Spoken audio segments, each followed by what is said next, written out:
Joining me today. I'm going to head over now and just make sure that everything is going nicely. Actually, why am I doing it from here when I can do it from my Facebook? So as I'm doing all this, I'm going to tell you what happened. We got to first make sure I can hear me. That's key. Got to be able to hear me. Otherwise, I'm just going to be saying all these brilliant things, just beyond brilliant things that no one will be able to hear. And it'll be awful. Oh, you know, I'm also going to record this. Look at me. Remembering to record things. That's a first. I did it all by myself too. God, Laura is going to be so proud of me. I can't wait to tell them. Okay. Am I not live yet? Wow. Why am I not live? Hello? Is this thing on? I mean, I must be. Somewhere.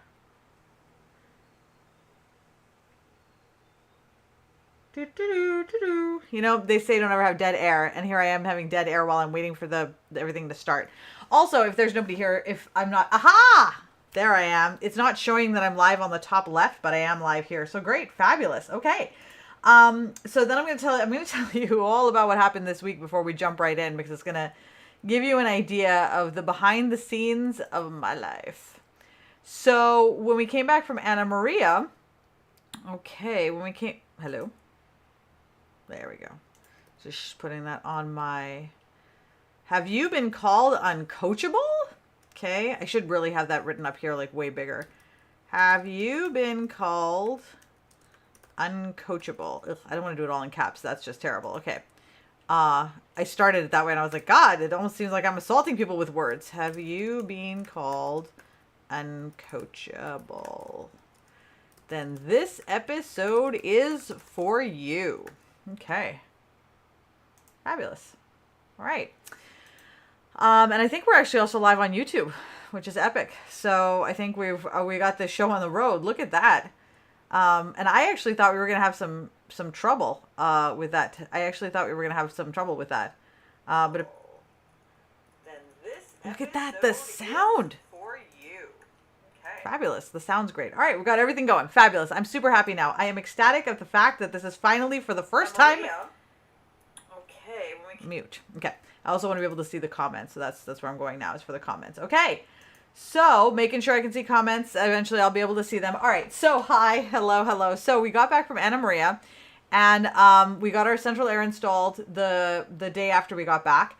And there was a little bit of a disagreement about whether or not we needed a new panel. So we weren't really sure that we needed one or not, but we ended up not getting one and installing the central air. Over the course of the next 4 or 5 days, we had an absolute disaster of electricity where not only did it turn out we needed a second panel, but we also had issues with the wiring, some in the wall. We had issues with the service coming to the house. Like the wires were corroded. Our electric boxes were exploding. I was walking around the house with a fire extinguisher. We had them like all here and the pins were already they were just like right there being like, okay, we're all ready to just pull the pins out. Let's do the thing. Because I was afraid something was going to catch fire. I got to tell you, I felt unsafe in this house, and it was a really tough couple of days for Alex and I because we were not communicating very well at all.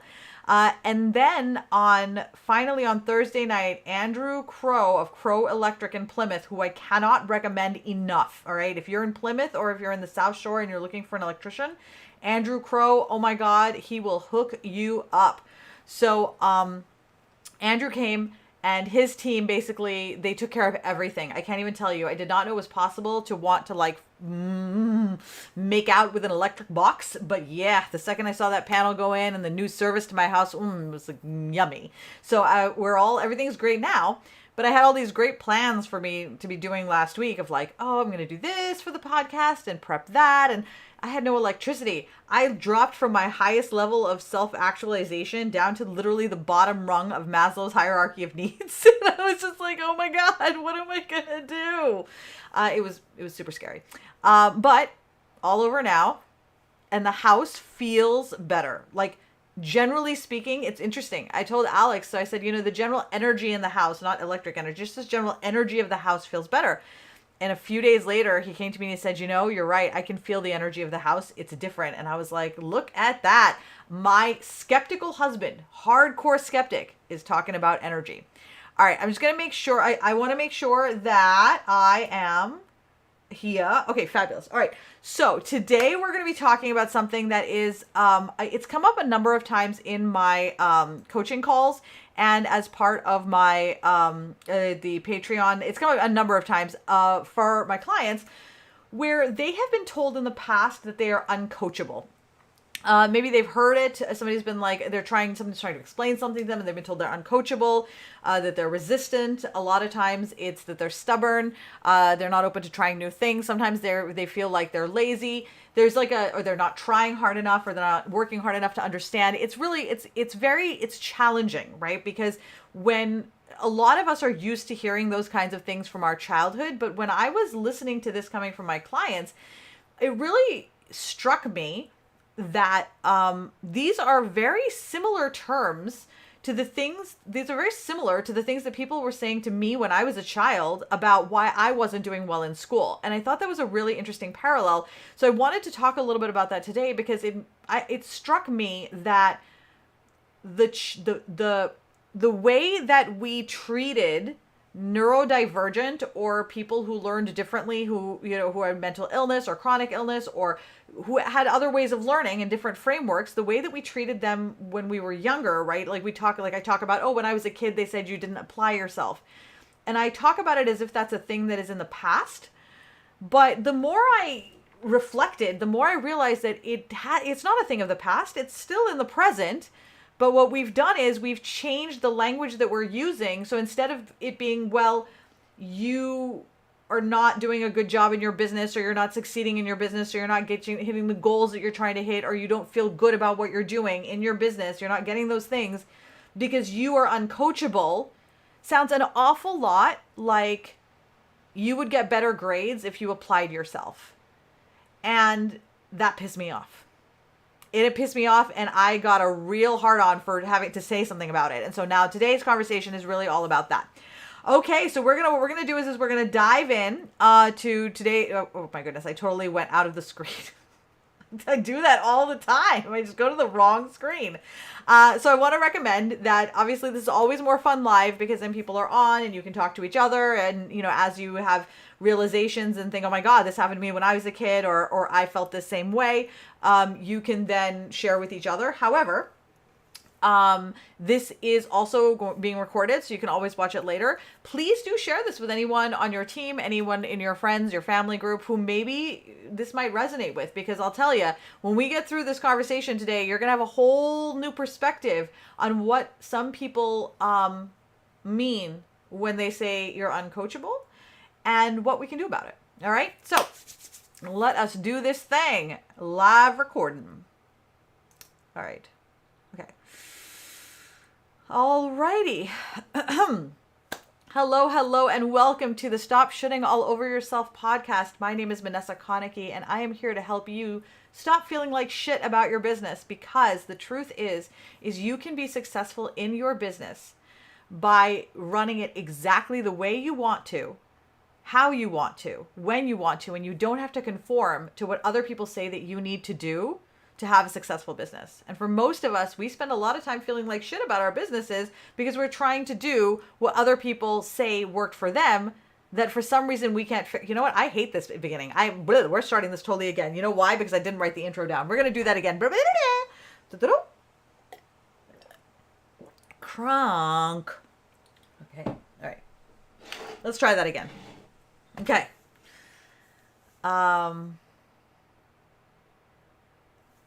Hello. I am Vanessa Konecki, the host of the Stop Shitting All Over Yourself podcast, and welcome to today's podcast, where we're going to be talking about what it means to be uncoachable. The Stop Shitting All Over Yourself podcast came about so that, wow, why am I having so much trouble with this today? I don't know why. We're going to try it one more time. This is going to be the third time. This is going to literally be the last time we do it because the intro is the least important part. Okay. Hello, and welcome to the Stop Shitting All Over Yourself podcast, where we talk about ways that you can stop feeling like shit about your business and recognize that you can run your business exactly the way you want to and see success. You do not have to compromise on being yourself. Today's topic is all about being uncoachable. The reason why this came up was because in my coaching calls and in the social strategy squad, the now defunct social strategy squad, a lot of my clients talked about the fact that some of their previous coaches or managers or bosses have called them uncoachable. And that term has always really bothered me. I've experienced it both, from that space, in my community in there, but also as with my peers and as a client myself, I've heard these things used over time. I've heard them being brought out as reasons why something may not necessarily be working. And it really bothered me, but again, I didn't know why. And it occurred to me upon reflection. So the last day or so, it's really been something I've been thinking about. And it occurred to me that for a long time, you've heard me talk about when I was a kid, I failed in high school. I failed in middle school. I was just terrible in school. I failed middle school, high school. I failed all the schools. And I barely passed. And my teachers would always say in every report card that Manessa would be so good at school. She would do so well if only she applied herself. And the thing is I was applying myself. As we've talked about. And so what I read was, wow, even me applying myself isn't good enough. And they think I'm not applying myself. So I'm just not going to tell them that. And I felt deficient. I felt less than. I felt ashamed, right? I felt embarrassed. And then when I think about it, right? When a coach tells a client that they're uncoachable, it kind of starts to smell like the same thing. And that's when I realized why I didn't like it. Because when someone says that you're uncoachable, what I hear is that I don't understand how to help you or how to translate what it is that I know will work for you. So I'm going to turn around and say that, well, it's not working for you because you are uncoachable. And I know what that feels like on the other end, right?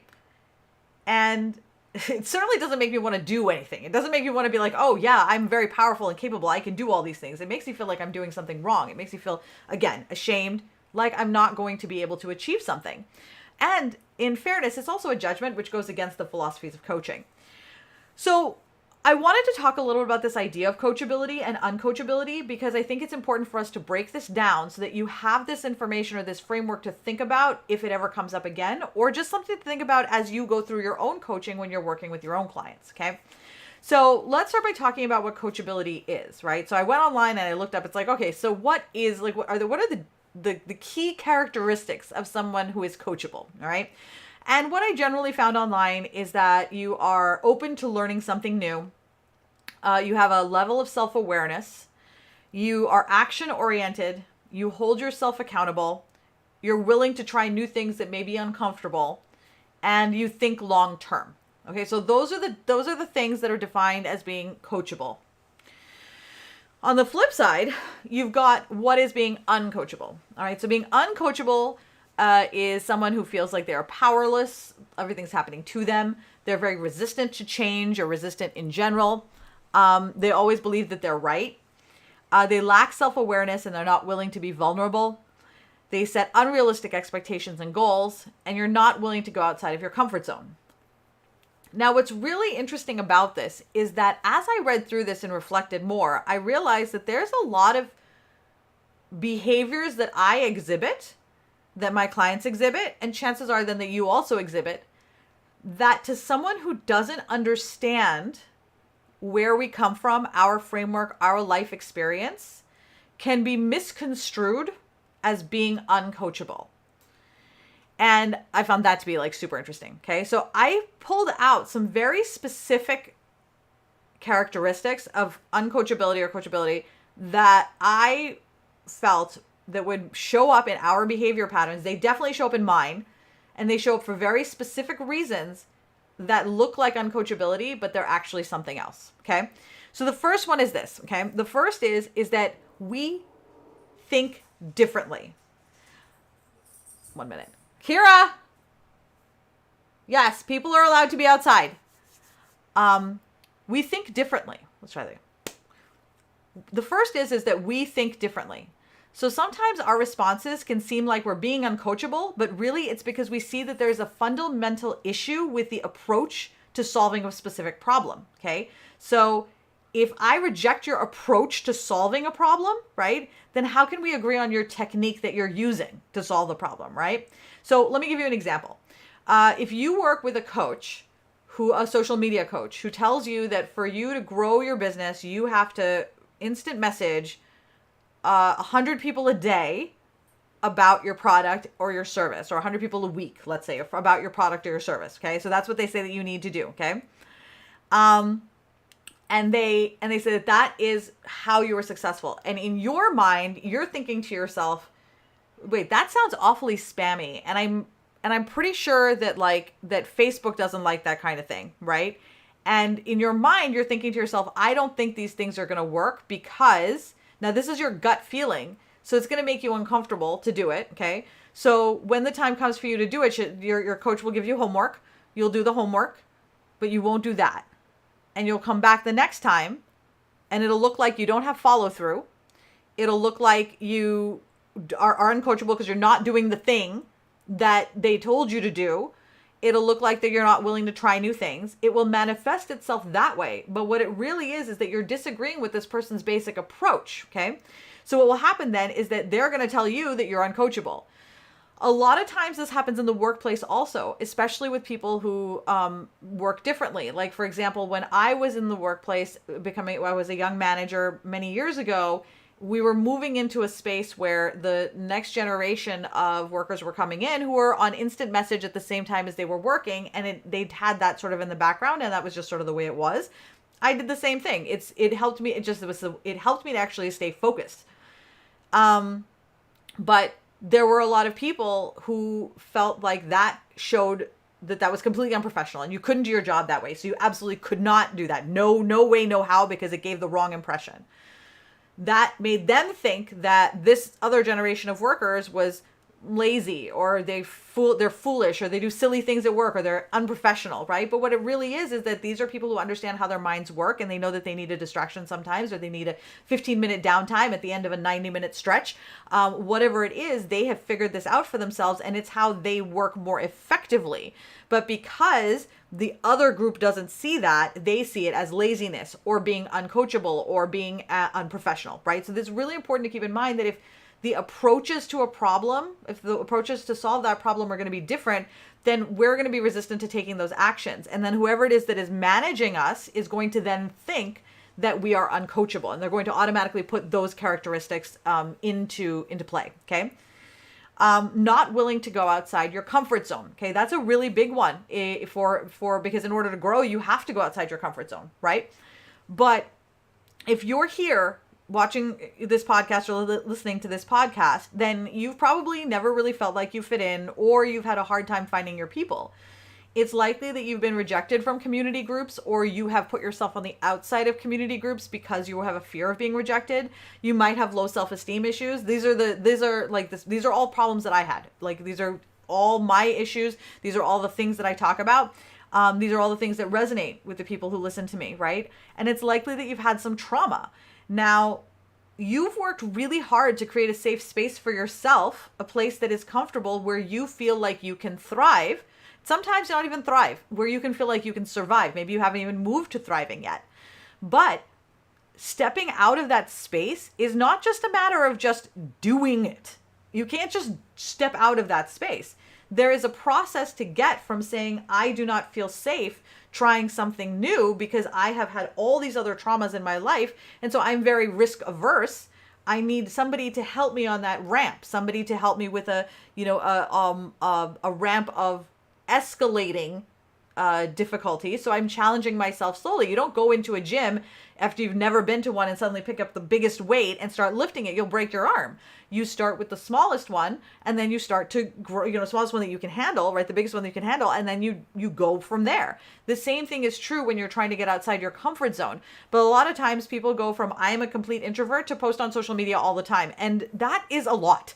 That is a lot for your psyche to handle. That is a lot for you to consider. And that in and of itself takes a lot of work. So you add on to that the fact that you actually have to write a post, you actually have to do the thing as well, which is also a new activity. Again, that can manifest as you not following through.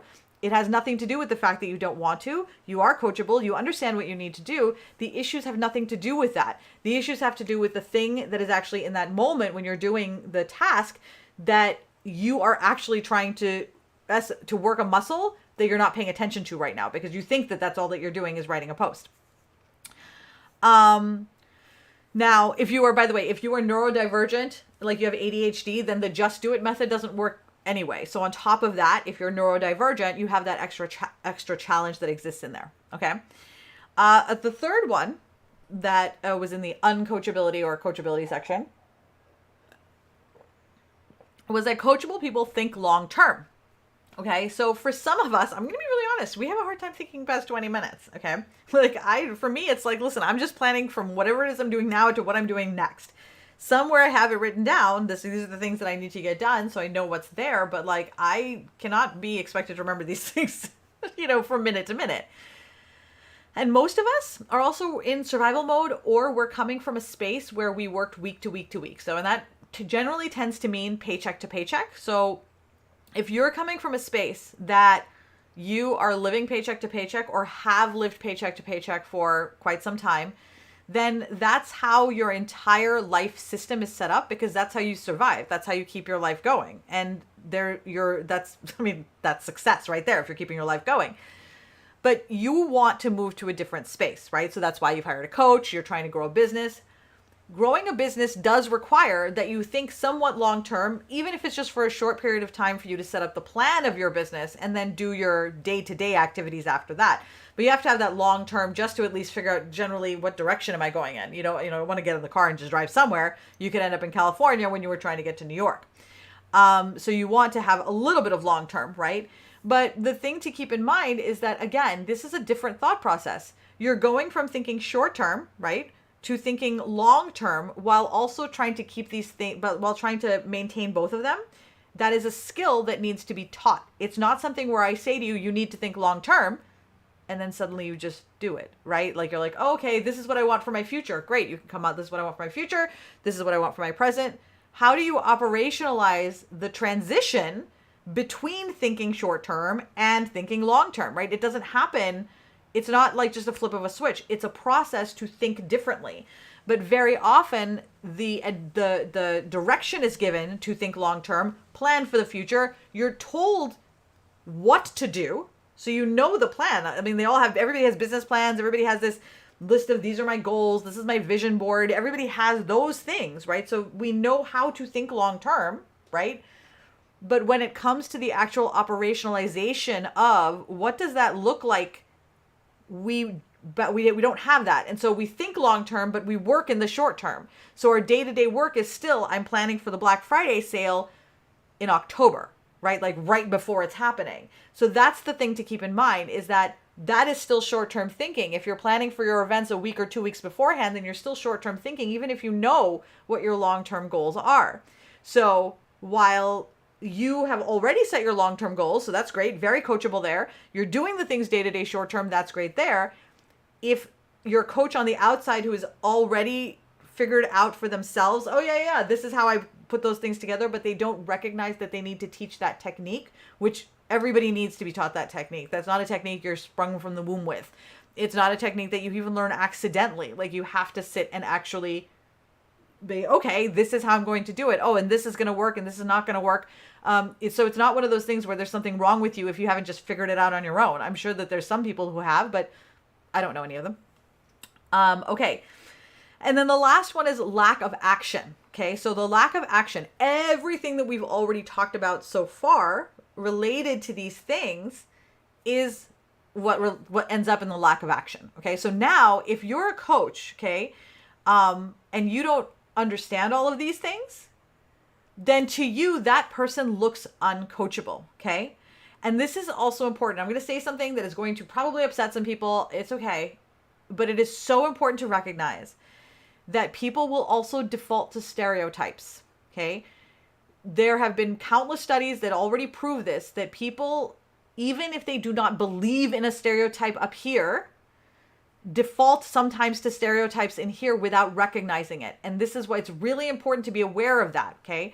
So even if people don't consciously believe them, It's already been proven that they can scientifically revert to stereotypes, right? So now I'm working with you. You're not doing the thing. I'm saying you're uncoachable. You're trying to tell me that you're not uncoachable, and the stereotypes come in, right? If you're Black, they'll see that you're angry. If you're a woman, they'll think you're emotional. If you're sick, you're lazy and incapable. Okay, whatever the stereotype is for your particular framework and your intersectionality framework, because some of us cross over more than one, they will revert to that stereotype because now you are uncoachable.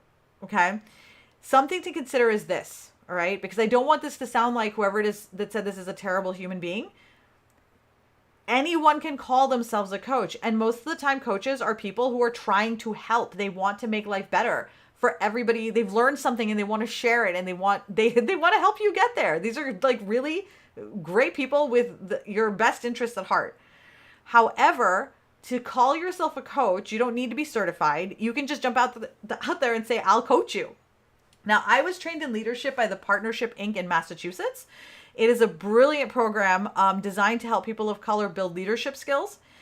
That was my educational foundation. I remember the year I spent there. When I look back, I feel like I went in a little baby manager who barely had an understanding of the psychology of management and leadership and employee and how those things work together, and came out completely different. My husband, Alex, he says, that it was one of the greatest things that I ever did. That 1 year changed my entire life, right? Now, during that time and in the years later, I met with a ton of coaches, both as a client and as a colleague, and I learned something that's important for everyone to know if they're going to hire a coach. That some coaches lack the emotional maturity to be able to disconnect themselves and their own value from your success. And for them, when you struggle, it makes them panic and question their own abilities, and they lash out sometimes and will call you uncoachable, okay? Calling someone uncoachable is a judgment, and that goes against coaching. It goes against coaching philosophies. You're not supposed to judge people in coaching. That is one of the fundamental tenets of coaching. I will never tell you that you're uncoachable, because someone is going to be able to help you, but that person might not be me, okay? So here's the thing to keep in mind is that not every coach is meant for every person. Not every coach is going to be right for you, and you have to be okay with breaking up with coaches and teachers and bosses. Like, that is part of life. You need to get okay with that. Stop worrying about your sunk costs. If you've already paid for a coach, you've already paid for a class, you're like, this isn't working for me, get what you can out of it, and you don't have to take it all. Take what you can, right? If someone isn't working for you, just ditch them and move on. I literally slept my way through my 20s and racked up a very impressive number, and many of you already know that, and I feel great about it. I literally feel great about that. Why? Because I got a lot of experiences. I made a lot of new friends. I'm a great lover because of it, right? I feel like I had a nice time of it, right? It was because of those experiences. Business is no different, right? It's like we get attached to bosses, we get attached to places, we get attached to coaches, we get attached to things because we feel like this is the person that's going to help us. And the truth of the matter is this, I got to tell you, you are the person who's going to help you.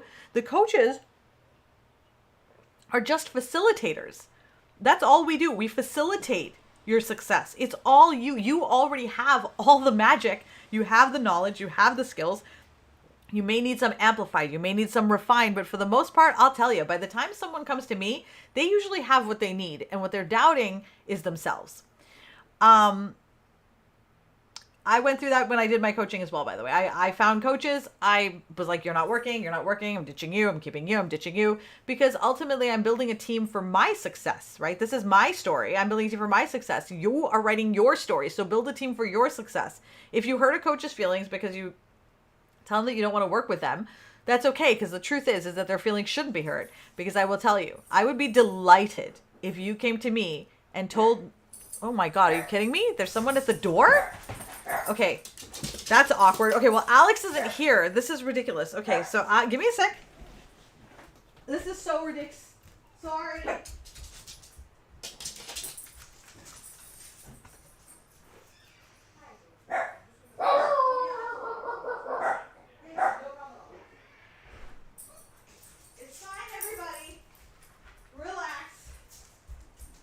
That was so soups awkward. I'm so sorry. And I was on a roll too. Damn it. Oh fuck. It's the what's it call it? The exterminators. Okay. All right. Okay. Okay. All right. Whew. Sorry, I got to give myself those shakes. If you're in the Patreon, you know about the shakes. I'm going to put a whole video up about my shakes that I have to do. So now you just got to give me a minute to get my shakes going. Whew. Otherwise, they're going to happen while I'm, oh, shit. It's like, it's just the energy. I've got a lot of energy. It's got to, oh, there you go. Okay, got it. All right. Oh. Laura, you can use this in the bloopers if you want. Damn it. Okay. All right. Whew. That was, okay. All right, we're good to go. Okay, I got to shake it out. Come and join us in the Patreon and hear the whole story about why I do that. Now that I know that there's people who are live who know why I do that, I feel way less uncomfortable just having spasms on screen. It's necessary. Okay. All right, so next. All right, so next, what I want to talk about, business no different. Okay. So what I want to talk about next is giving you some tips that'll make it most likely that you'll succeed with whatever coach that you pick. Okay. First is this is self-awareness. Okay. You have to know yourself. That's the key. You do have to know yourself. And the reason why you need to know yourself is not just because like you need to know the things you're doing wrong in business and blah, blah, blah, so you can make the changes and all the things that are related to the coaching relationship. And we're going to put that aside. The reason why is because you need to know what makes you uncomfortable, what makes you comfortable, what makes you feel safe, what makes you feel unsafe related to your teaching, your learning, because you deserve to learn in a safe space. You deserve to learn in a place where someone is culturally competent. We're going to talk about cultural competence in a second, okay? You have to know that about yourself, and the only way for you to know that is to experiment. So if you hire a coach, I would recommend, and I talk a little bit, so did I talk about this? Yeah, I'll talk about that. I'll talk about it in a second when you hire a coach. But if you don't know yourself well enough to know what makes you uncomfortable, what works for you, what doesn't, then when someone, and which of these things apply and which of them don't, like especially based off of the intersection of identities that a lot of us have, then when someone calls you uncoachable, one, you're going to take it personally because you won't know if you are uncoachable or not, and you're going to feel bad about yourself, and you may not have to, right? It may not be necessary. This may not have anything to do with you, or it may be that you guys aren't really a good fit. But you will gaslight yourself, okay? That is the most important thing I want to tell you, is that you've probably already been gaslighting yourself for a while, where someone tells you that you're uncoachable and you're like, but I am. You're like, gosh, am I not? Am I uncoachable, right? And you doubt yourself, and that's you gaslighting yourself. And that is such an unhealthy habit. It has a very detrimental effect on your psyche. So I want to strongly recommend that you spend some time getting to know yourself, through therapy, through meditation, mindfulness, whatever your practices are. And you can join us in the Patreon at where we go through this. So we have a lot of practices in there. We talk about those things because all the stuff that we talk about in the podcast, we go through the practices in the Patreon, because these are the fundamental belief systems. These are the ideas. These are the practices that are going to help build a strong foundation from which you can build your business. Okay, so the first thing is self-awareness. Know what it is that you want and what makes you feel uncomfortable. Second is be willing to try someone new, okay? Not every coach or course is going to be right for you. So resist the urge to fall madly in love with someone because they said the right words at the right time, okay? Get to know their approach, watch them on Instagram, and look for things that you don't like about what they say. What does resonate with you? What doesn't? And don't forgive the things that don't resonate, like you do with the boyfriend or the girlfriend or the partner. I was like trying to think about like boyfriend, girlfriend, partner. When you're younger, when you see all the red flags and you ignore them because they're so hot. Okay, let's not do that. Instead, let's remember that these are people with their own agendas, their own shit going on, their own lives, and that you are looking for someone to facilitate your success, not a life partner. Okay, so you don't have to fall in love with them. They just need to be able to help you with what you need them to help you with. Now, it is really important that the person that you work with especially if you're going to be working with them one-on-one, on a one-on-one basis, have a level of cultural competence, okay, in whatever your identity is. And what that means is that you will probably find it helpful to work with someone who understands the experience that you come from. So if you're working with someone who has no experience working with, let's say you're chronically ill, and you are working with someone who has no experience working with the chronically ill, and that person tells you that you just need to push through it, right? Because that's what a lot of them will say, because they're not chronically ill and they haven't worked with chronically ill people, and that's okay. They don't have to. Not everybody is for everybody. So this is no judgment. They have chosen their niche, but they may not be a good fit for you in that case, because they are not going to give you the guidance that you want. So they're going to tell you to push through the pain. And if you don't do it, you're being uncoachable. This is not a judgment on them or on you, right? This is not a coach who has psychological issues or who is blaming you. Like, for them, they literally don't understand why you can't do the thing, right? And you don't understand why they can't understand. And it's just a bad fit in terms of communication. Cultural competence is important. If you are a person of color, it is important that you work with someone who understands the fact that it is not the same for a person of color as it is for a white person when they are running the same business, regardless of who they are, because we all have different life experiences, and it may be somebody multicultural who works with you. It may be someone who is white who has that experience. The key is for them to have the competence to understand or to have done the work, right? So, like, for example, my therapist that I worked with for 8 years, she was absolutely wonderful. And she did not have any experience in working with South Asian, Pakistani. That just wasn't her area of expertise. She still had an enormous amount of cultural competence in terms of working with me, because she had done the work to learn about it and to understand the experience so that she could be a better therapist, right? But if she had not done that work, then she and I would not have been a good fit, because anytime I said anything related to my race or the fact that I moved here when I was 22, she would not have been able to understand, and it would have created a communications challenge, right? And ultimately what we're all really trying to do is create communication with each other so that everyone can succeed. And the better we communicate, the more successful we will be. The higher likelihood we have of our best chance of communicating is if we either speak the same language, or we know how to translate, or have already done the work to translate, right? So if I learn your language, I can speak to you. It's just like anything else, right? So if you speak French and you go to somebody who speaks English as a coach, your guys are going to have problems. But if one of you learns the other person's language, you'll be able to talk to each other. Not a problem. So it is really important to recognize that there is a cultural competence aspect that you need to have with your coach. I think in the end, I got to the part that I was trying. I don't think I was a little clumsy early on, but I think I got it at the end. Okay. Then, powerful. Okay. Third, powerful. You have to believe that you have agency in your life. Okay. So the third thing that is important as you are working with a coach or trying to pick out a coach is make sure that you recognize that you have agency. You can do what you want. You can drop somebody when you want to. You can decide you're committing to them forever when you want to. This is your life, your business, and their feelings about what your choices are not relevant. Okay.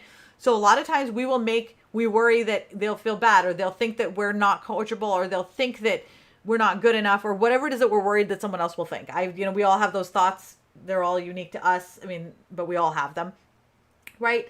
Whatever those thoughts are, they'll come in, and you will worry that person will feel that way. It's not relevant to your business. Now, it's easy to say that, right? But that the feeling inside of like, I'm afraid of being rejected, I'm afraid of being judged, that's very real. So we can workshop that in the Patreon. We're doing a lot of work on that in the Patreon. We actually just had our first book club meeting. We read the first chapter of Laziness Does Not Exist. It was absolutely amazing. We had so much fun, by Dr. Devin Price. I recommend picking up that book if you have not already. It is the Bible of my life now. So really, that's it. Those are the three things, okay? Those are the three things that you need. You want to be aware of what you want and what makes you comfortable and uncomfortable, so you can decide so you can decide for yourself whether this is a good fit or not. Don't rely on your coach to tell you that you're not applying yourself, okay? Be willing to try someone new. Sleep around. Okay. That's my jam. Like, just, I'm following you on Instagram. I'm unfollowing you on Instagram. I'm following you on Instagram. I'm unfollowing you. I have followed and unfollowed a lot of coaches, but over time I have narrowed in on the ones that I think are critical. You can follow me on Instagram, Manessa.Konecki, where I share a lot of them on my stories, and then you can just follow them directly from my stories, because what I really want to do is help you to fill your feeds with the kinds of ideas that build a strong business foundation, build a strong person foundation. Because remember, business problems are rarely business problems. In fact, they're never business problems. They're people problems, okay? People problems you have control over. You can resolve those, right? But the question is, what are those issues? What are those problems? And for too long, you've been looking for the solution to your business problems in social media and in emails and how your funnel and all these other places, which are very, very important. I know, because I taught them and I have courses on them still, but without the fundamental person part, where you're working through the shit that you bring with you just as a human being, until you've worked through that, you're going to struggle, because those are the things that are going to create the obstacles along the way. Okay. So you don't want to create obstacles. If you deal with those foundation things first, it'll eliminate a lot of obstacles that you would face along the way. So if you have any trouble with any of these three things that we talked about, self-awareness, your willingness to try new things, or feeling like you have any agency in your life, we can work through them in the Patreon. It's my community where we dig deeper into these ideas and how they manifest in our lives and what to do about it. The key message that I want you to take away from this podcast, though, is that if someone calls you uncoachable, the very first thing that I want you to question is whether or not you want to be working with this person. And I realize I have no end on this one. All right, because here, I know why. Because you want to be working with them, because I believe that truthfully, we're all coachable. We all have the capacity to grow. You know what? Actually, I can't say that. There's definitely some people who just don't have the capacity to grow. They end up, who knows? They end up in prison. I don't know. Serial killers and stuff. Let's go with, hold on. It's not, say, well, you know what I believe? I'll tell you what I believe. I believe you have the capacity to grow. I believe if you're listening to this, you have the capacity to grow, because you're here. You're here. You're doing the work. You're a business owner. You have the capacity to grow, and nobody else gets to tell you that. That is a really, really important thing. I am done letting people tell me what I am and am not. And I want to invite you to do the same. All right, this is the end of our podcast. Stop shitting all over yourself. We will be back next week, Wednesday, 10 a.m. Same bat time, same bat channel. This will be 8:24. We are winding down the live version of the podcast, and the live version will only be going in my Patreon eventually. For the moment, we are still doing it live until I get my schedule set out. We are going to start bringing on a lot of guests. I am really thrilled, because I have come up with my code, my list of 10 things. That these are the 10 fundamental things that like, sort of like when I was talking about people problems versus business problems, that will actually, it will solve the, it's part of dealing with the people problems, right? Like my people problems in myself. So what are the problems that I was dealing with? What were the obstacles that I created for myself because of all of my belief systems? And there were 10 rules for myself that I came up with to help me combat what those are. And those became my topic pillars, which are now the people I'm bringing guests on for. So I'm really excited. I'm going to share those with you guys, because I'm going to be writing my book on that. The Patreon is also going to include early chapters of my book. As I write it, I will share it with you. So there's a lot of stuff in the Patreon. I'm moving more into a creator space. So today, when I talked about coaching, I am not coaching as much as I did before, and I can help you find a coach. But I'm sharing all this information because these are the things I think as I came to sort of like, as I grew as a coach, I started to realize that these are the things I wish I could say, but I was afraid to say. And over the last, over the last year, I've gone through an incredible metamorphosis, and Anna Maria was the capstone of that sort of put me in a place where I realized that I just want to speak the truth. I want to speak my truth. That's my code. COACHABLE, which are a Romulan order. They have a rule of absolute candor. Now, I'm not entirely sure I want to go their entire absolute candor route, because they're a little funny about it. But the truth is that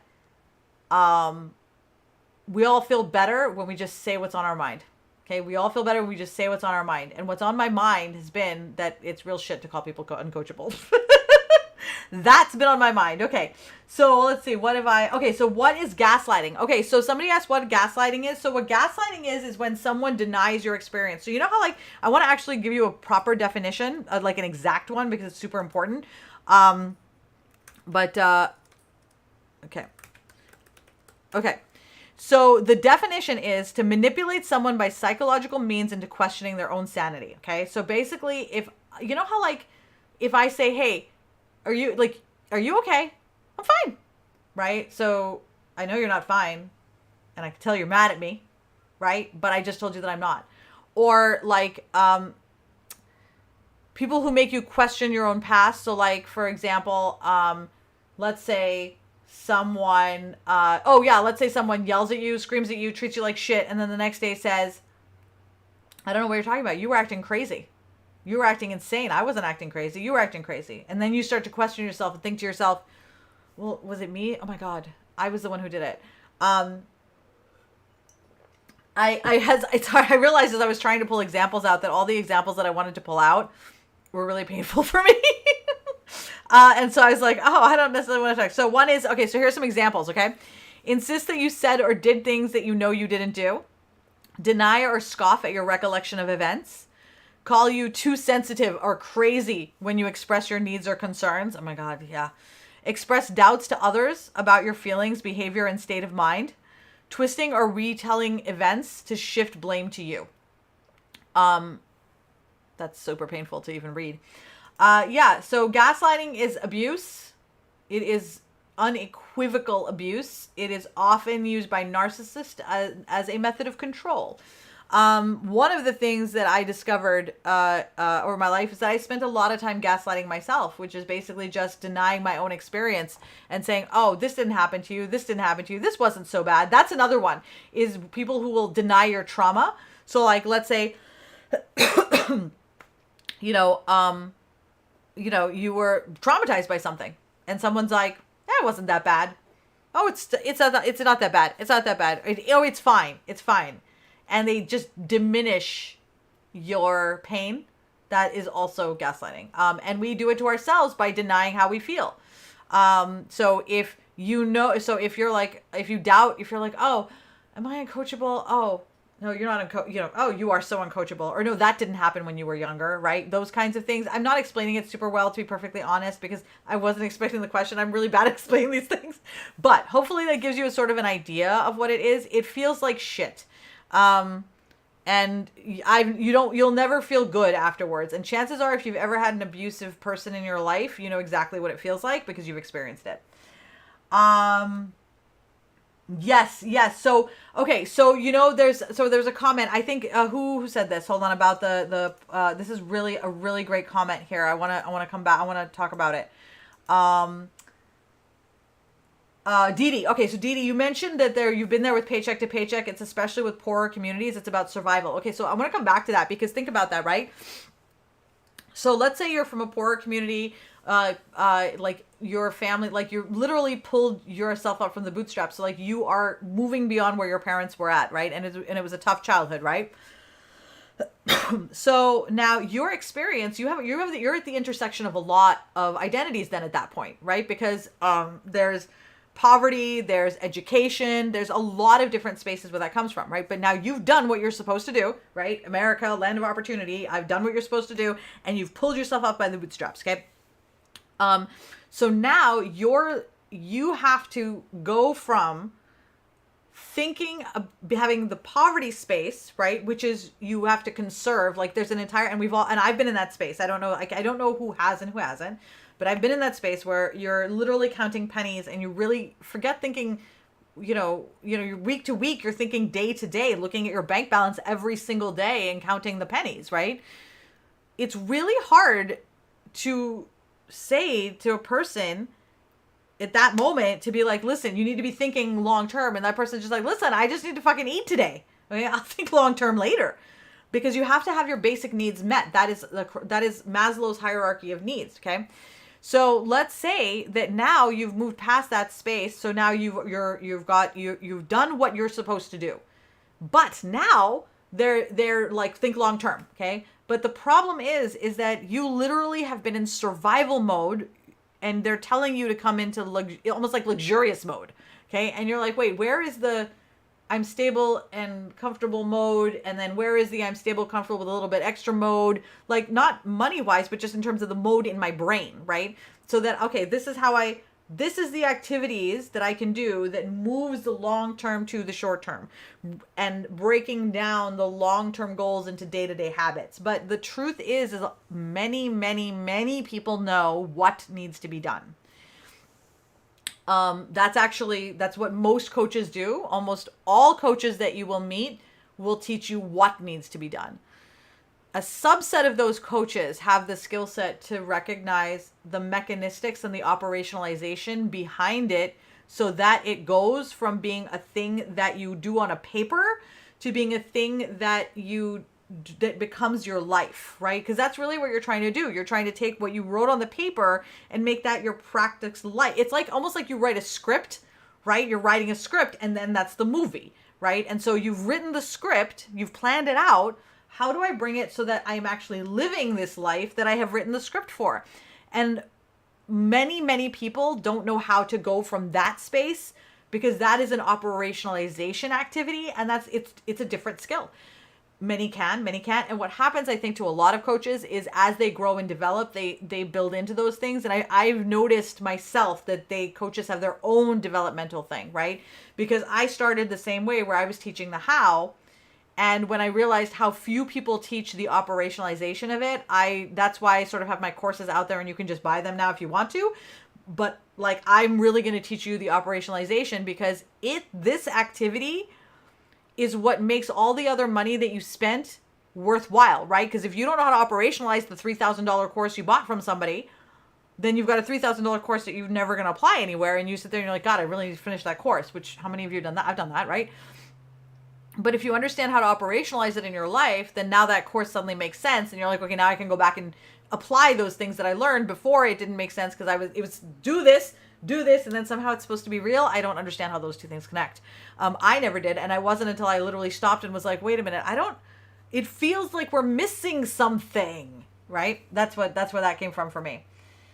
Yeah, absolutely, Dee Dee. The only person who can change you is you. That's it. Because, I mean, why nobody else, I mean, like, that's the key. And the truth is who cares if anybody else wants to change you? Fuck them.